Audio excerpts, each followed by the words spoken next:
92.7 big FM पर आप सुन रहे हैं सहर भजन सम्राट अनूप जलोटा के साथ। 92.7 बिग FM पर जी हाँ, सहर कार्यक्रम आपके सामने प्रस्तुत कर रहा हूँ मैं अनूप जलोटा। ये वो सहर कार्यक्रम है जो आपके जीवन में खुशियाँ भर देता है, सारा दिन आपका कितना सुंदर जाता है। तो अब आज का कार्यक्रम हम शुरू करते हैं सहर तुलसीदास जी के एक बड़े सुंदर भजन से। तू दयालु दीन हो, तू दयालु दीन हो, तू दानी हो भिखारी, तू दयालु दीन हो, तू दानी हो भिखारी, हो प्रसिद्ध पात की, हो प्रसिद्ध पात की, तू पाप कुंज हारी, तू दयालु दीन हो।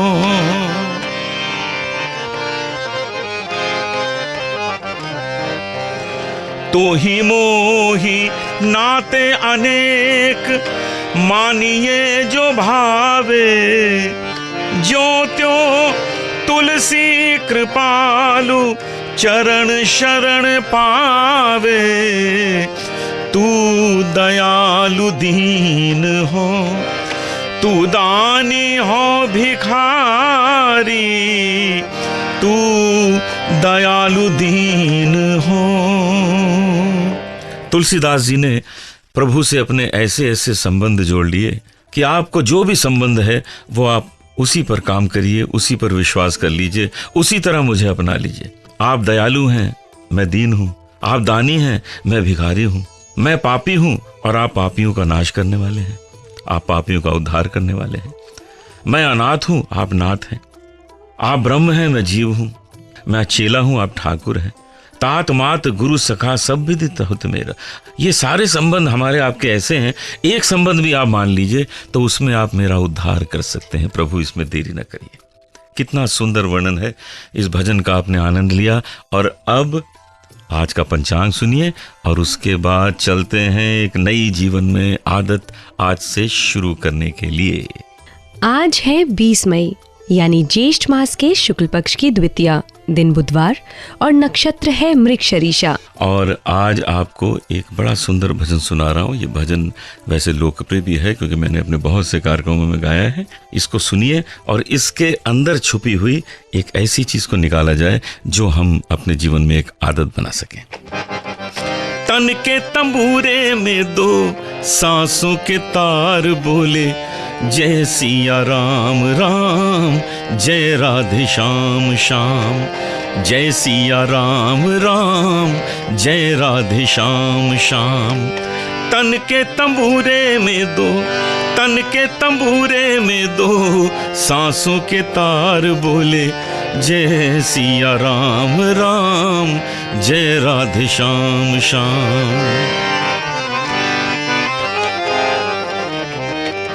लगन लगी लीलाधारी से, निदानी पदम अवगमरे गसा, लगन लगी लीलाधारी से, जगिर जगमग ज्योति, जगिर जगमग ज्योति, राम नाम का हीरा पाया, श्याम नाम का मोती, जगिर जगमग ज्योति, प्यासी दो अखियों में हो, प्यासी दो अखियों में आंसुओं की धार बोले, जय सिया राम राम, जय राधे श्याम श्याम, जय सिया राम राम, जय राधे श्याम।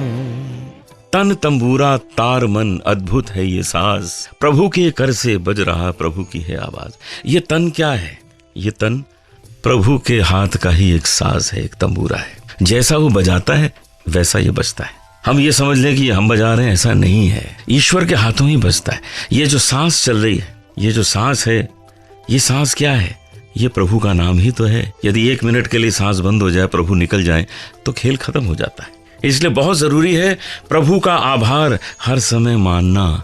ये आदत होनी चाहिए कि हम प्रभु के आभारी हों हर समय। उन्होंने हमें ये जीवन दिया, ये सुंदर तन दिया, जिस तन को हम अपने ढंग से और सुंदर बना लेते हैं। जी हाँ, हम इस तन को अपना न समझें, इसको प्रभु का मंदिर समझें, ये सोच के इसको सजाएं।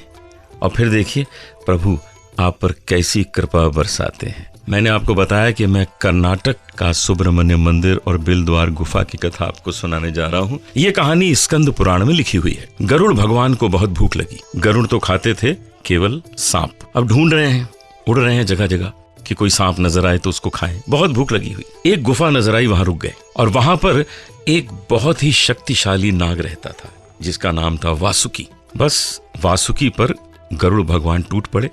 वासुकी गरुड़ भगवान पर टूट पड़ा, वो भी शक्तिशाली था। और गरुड़ भगवान ने अपने चोंच से, अपने नाखून से, पंजों से वासुकी को घायल कर दिया और वासुकी ने अपने विष से, अपने जहर से गरुड़ भगवान को घायल कर दिया। ये बड़ी देर तक लड़ाई चलती रही और उधर से मुनि कश्यप प्रकट हुए और मुनि कश्यप ने गरुड़ भगवान को कहा कि आप किसी साधारण नाग से नहीं लड़ रहे हैं, ये बड़े महान शिव भक्त हैं, इन्हें हराना आसान नहीं होगा। लेकिन गरुड़ बोले मुझे तो बहुत भूख लगी है, मुझे तो चाहिए ही सांप खाने के लिए, मैं क्या करूं। तो मुनि कश्यप ने कहा कि तुम रमनका टापू पर चले जाओ। रमनका टापू जिसे आज हम फिजी आइलैंड कहते हैं। तो मुनि कश्यप ने कहा कि रमनका टापू पर चले जाओ, वहां बहुत से नाग हैं, बहुत से सांप हैं, तुम जाकर अपनी भूख वहां मिटा लो। गरुड़ भगवान रमनका टापू चले गए, अपनी भूख मिटाई और इधर नाग वासुकी को जो इतनी चोटें लगी थी, घायल हो गए थे, उन्होंने भगवान शिव की तपस्या की। भगवान शिव प्रसन्न हुए और नागवासिकों को कहा कि मैं तुम्हें सबसे पहले तो पूरी तरह स्वस्थ कर देता हूँ और उसके बाद तुम्हें वरदान देता हूँ कि अगले जन्म में कार्तिक भगवान यहीं जन्म लेंगे इसी स्थान पर और तुम उनके साथ रहोगे। और कार्तिक ने जहाँ जन्म लिया वो स्थान बना सुब्रमण्य मंदिर और नागवासुकी जहाँ रहते थे वही गुफा का नाम है बिलद्वार गुफा। जो भी वहाँ पर सुब्रमण्य मंदिर के दर्शन करने जाता है वो बिलद्वार गुफा की ओर भी जरूर जाता है दर्शन करने। तो ये तो थी कर्नाटक की सुब्रमण्य मंदिर और बिलद्वार गुफा की कथा। आप लोगों को यदि किसी ऐसे स्थान के बारे में पता हो जो स्थान इतना इंटरेस्टिंग है कि उसके बारे में हम लोगों को बताएं और लोगों को अच्छा लगे, तो आप हमें उसकी जानकारी ईमेल के जरिए कर दीजिए। हमारा ईमेल आईडी है bigfm@reliancebroadcast.com।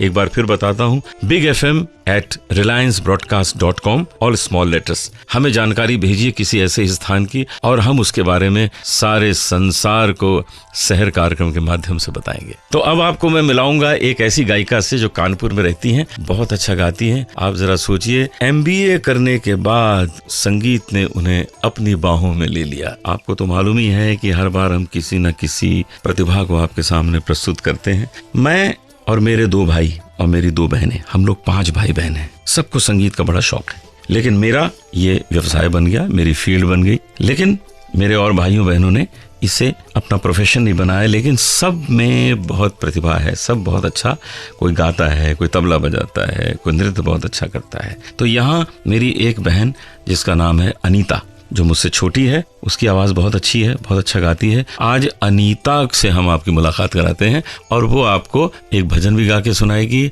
और फिर अपने बारे में बताएगी कि क्या क्या हुआ उसके साथ जीवन में। हेलो अनीता, क्या हाल चाल? हाँ बस बहुत अच्छे हैं, बहुत अच्छे। हाँ अच्छा बहुत अच्छा। तो अब मुझे बताओ कि ये म्यूजिक का शौक तुम्हारे में कैसे आया?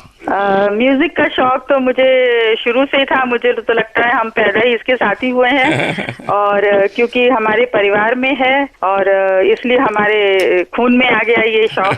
और बहुत शौक है हमें गाने का भी, डांस का भी, सुनने का भी। और इसी तरह से बस ये है कि ये प्रोफेशन में नहीं आ पाए, पर ये कि शौक बहुत है और अभी भी है बहुत शौक। तो अब मुझे बताओ कि गाना कौन सा गा रही हो तुम?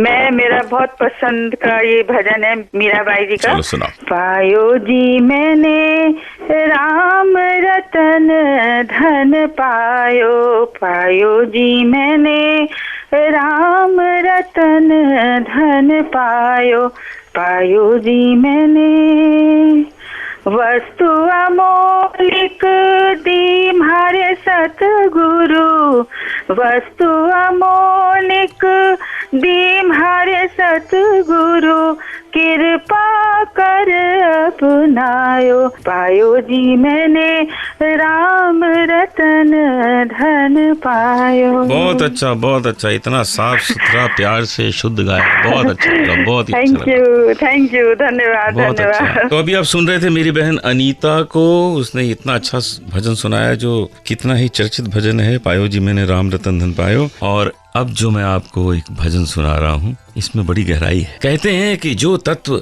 संसार का, ब्रह्मांड का तत्व जो एक वर्ड में समाहित है वो है ओम। जी हाँ, तो ओम के बारे में क्या सुंदर बातें हैं, आपको ओम का ये भजन सुनाता हूं। ओम है जीवन हमारा, ओम प्राणाधार है, ओम है कर्ता विधाता, ओम पालनहार है।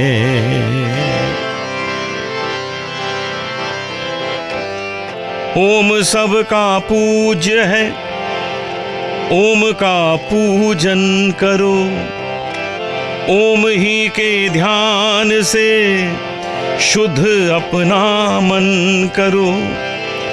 ओम के गुरु मंत्र जपने से रहेगा शांत मन, बुद्धि दिन प्रतिदिन बढ़ेगी, धर्म में होगी लगन। ओम के जप से हमारा ज्ञान बढ़ता जाएगा, अंत में ये ओम हमको मुक्ति तक पहुंचाएगा, मुक्ति तक पहुंचाएगा, मुक्ति तक पहुंचाएगा। ओम है जीवन हमारा, ओम प्राणाधार है, ओम है कर्ता विधाता, ओम पालनहार है। ओम का ध्यान कीजिए, ओम की चर्चा कीजिए, ओम का चिंतन कीजिए, ओम का मनन कीजिए, देखिए आपके जीवन में कितनी सुंदरता भर जाएगी। तो आज का कार्यक्रम हम यहीं समाप्त करते हैं। कल आपसे सुबह फिर मिलेंगे शहर कार्यक्रम में। जरूर हमसे मिलिए, मैं तो समय पर आपके सामने आ ही जाऊंगा। आप भी समय पर जरूर अपना रेडियो ऑन करें। 92.7 बिग FM पर सुबह सुबह सुनिएगा शहर कार्यक्रम मेरे साथ यानी अनूप जलोटा के साथ। सुनते रहिए शहर भजन सम्राट अनूप जलोटा के साथ।